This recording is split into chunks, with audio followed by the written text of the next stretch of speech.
Hey, what's happening, everybody? Jason right here from Intentionally Inspirational. In this video, I want to talk to you about 7 strategies for surviving your first year as an entrepreneur. Right? The first year of entrepreneurship is hard for a lot of reasons. And I bring this to you from a place of experience, not theory. I've failed every possible way there is to fail. And my business is now successful over 2 years full time and going strong. So, what I want to do is I want to give you some strategies to just get you on the straight and narrow and increase your chances of success.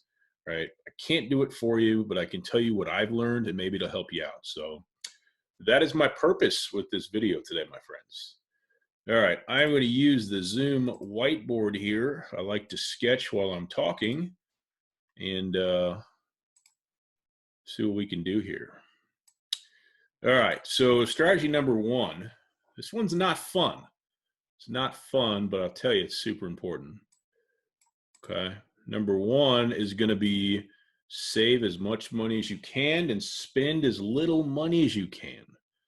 Right. That seems obvious, but most people don't do it. The fun part of entrepreneurship for me, or for a lot of people actually, is kind of that exciting, that newness, that I'm going to create my own hours. I'm going to be my own boss. I'm going to take control of my life, right?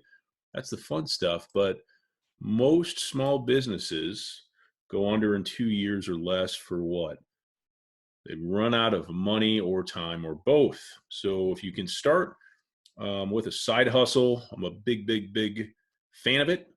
If you can start with some savings, that's also going to give you a cushion as well. Now, you can do this the wrong way. So once upon a time, I quit my job and I thought I had 6 months of savings in the bank, and I actually had about 2.5 months because I bought a luxury car and I was just reckless with my spending and put myself in a horrific place. So use that money that you save and use the money that you have saved for the right reason, right? To keep the dream going, to give your self a chance for success. So it seems obvious, but most people don't do it. So save as much money as you can, spend as little as you can, and that is going to help you right there because it's going to prevent you from running out of money super fast, right? Seems obvious, but most people don't do it. Number two, this is a big one. This may be the biggest of all. Figure out how you're going to make money. Okay, doesn't matter if it's a product or a service or an info product. Figure out how you're going to make money, then go do it, then do it again and again and again and again. Right? Here's the kind of the golden rule. It's very direct. Nothing passive aggressive here. Very direct. Okay. No money. What is that going to equal? Any guesses? This isn't fun, but you have to pay attention to this. Okay. No money, no business. It's that simple. Okay. I can remember many failed businesses that I've had, and it's so fun running with the new idea, right? The shiny object syndrome, the adrenaline rush, the euphoria of thinking about what could be, right? But eventually, my wife would say, "Hey, you know that thing you're doing? Where's the money? You're not making any sales." Okay. Got to make money. So when you're first starting off, especially full time, the number one focus you need to have is how can I make money? And then you need to actually do it. Then you do it again and again and again and again, right? No money, no business. Super important. Okay. Number three, I'm a big fan of bootstrapping, right? When you first get started, if you're not making enough money to even be profitable, probably shouldn't be outsourcing everything you're trying to do. You should probably do some stuff yourself. Bootstrapping. Okay. And if you can't afford, if you don't have time to do everything yourself, just don't do it. Right. Number two is so important here. You need to be hardcore focusing on sales. Right. And if you don't have the money, you need to bootstrap. It's good advice. You can always hire stuff out or farm stuff out later. But I see a lot of people do this. I, in fact, did this the wrong way. I, in fact, paid one person to help me 1 to 3 hours a week, every week for years, and I had no money coming in. It made no sense. So now I have a team of 7, and it helps. It's critical, I did this backwards. I did it backwards because I think I knew where I was going to be someday, but it still doesn't make any sense. The smarter thing to do is to bootstrap until you can afford to have other people help you, right? Make sense? We good? Okay. Number 4, holy crap, is this important? You may be a victim of this right now. We're just going to abbreviate. Avoid shiny objects. You know why shiny objects are so dangerous? Because if you're looking at the latest and greatest software or the newest tool, the newest hot strategy or fad in marketing or whatever the case may be, you know what you're not doing? You're not doing this. Okay. Remember, we are focused on surviving your first year of entrepreneurship here. Avoid shiny objects. So I tell people this all the time.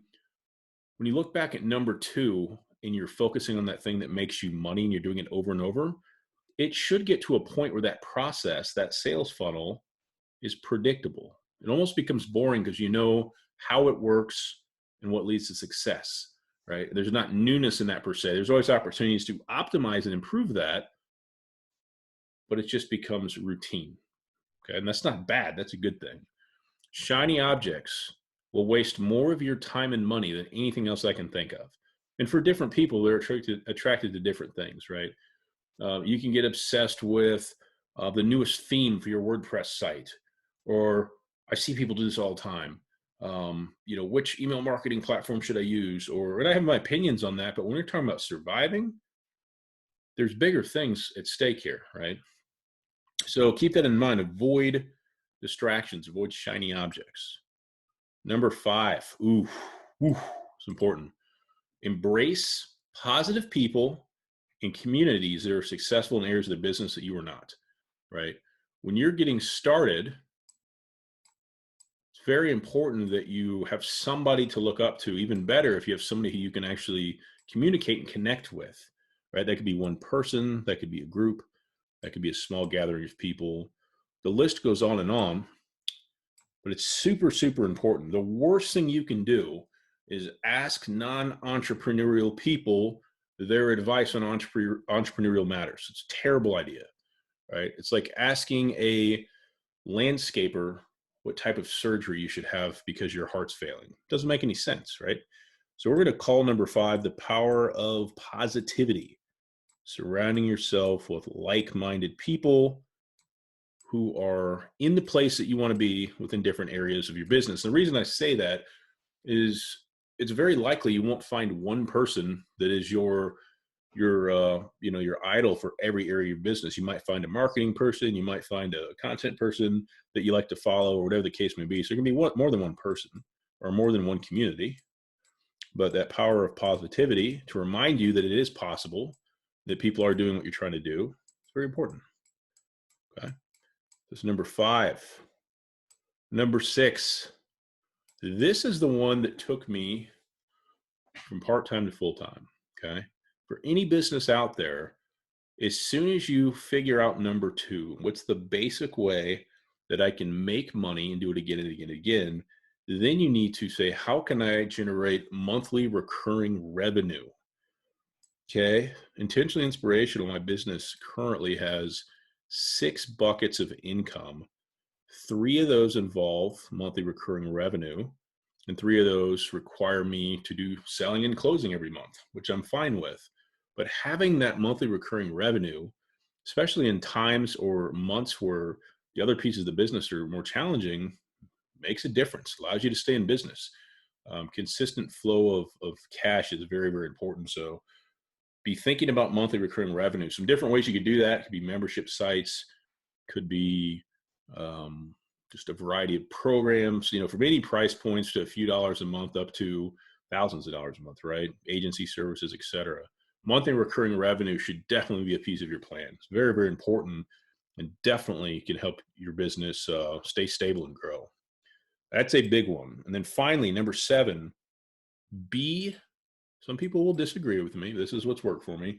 Be one of the more expensive service providers or sellers in your industry that offers more value, right? So if you're selling physical products, How can you create a more valuable bundle, perhaps? If you're selling services, what do you do differently that doesn't cause you to have to cheapen your prices, right? You can either be the Walmart of your world or the Saks Fifth Avenue. Both have customers, both have very different price points as well. In my experience, it's easier to grow a business with higher prices and fewer clients. Okay. And if you talk to some people, I'm sure you'll find other people that share that and embrace that thinking. So I'm going to put, I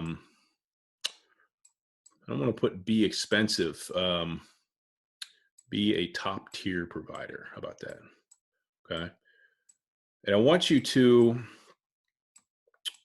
think about these things. I'm going to run through them again here quickly, because if you're trying to do something for yourself, for whatever your reasons may be, freedom, control of your time, no cap on your income, all the above, it's awesome, but it's going to take work to make it happen. Okay. My experience, entrepreneurship is much more difficult than any job I ever had in corporate America, because if things go south, it's on you. It's all on you. There's nobody to bail you out. Some people aren't wired for that. Some are. So again, my 7 strategies for surviving your first year as an entrepreneur. Number 1, save as much money as you can. Start with as much money saved as you can and minimize spending. If you can't save money, minimize your spending. Okay. Number 2, figure out how you're going to make money and then do it again and again and again. Remember, no money, no business. Number 3 is bootstrap. Again, going into that minimal expenses thing. Don't hire VAs and start outsourcing stuff when you're not making any profit yourself. It doesn't make any sense. Okay. Number 4, it's a monster. Avoid shiny objects. Stop worrying about what softwares you have. If you have something that can do what you need to do, stick with it until you make money, right? If you know how to put an offer in front of the right audience, you can do that in the simplest of ways and have success. So I would say it's much more important to focus on the cores of making money for your business. Number 5 is the power of positivity. Embrace positive people and communities that are successful in areas of their business that you are not and you want to be, right? Number 6 is monthly recurring revenue, right? That is one of the best things that can help you stabilize your business and go from part-time to full-time. And finally, be one of the most expensive service providers or sellers in your industry and justify it by offering more value. Helpful? Not helpful? Let me know. Okay. My goal here is I would love to contribute somehow and keep more new businesses going. And if any of this helps you, let me know about it. Let me hear it. Again, my name is Jason Wright. My company is Intentionally Inspirational, and we help entrepreneurs get going. We help them with their digital marketing and their sales funnels. And we try to do it in a language that's easy to understand. Thanks for watching. See you soon.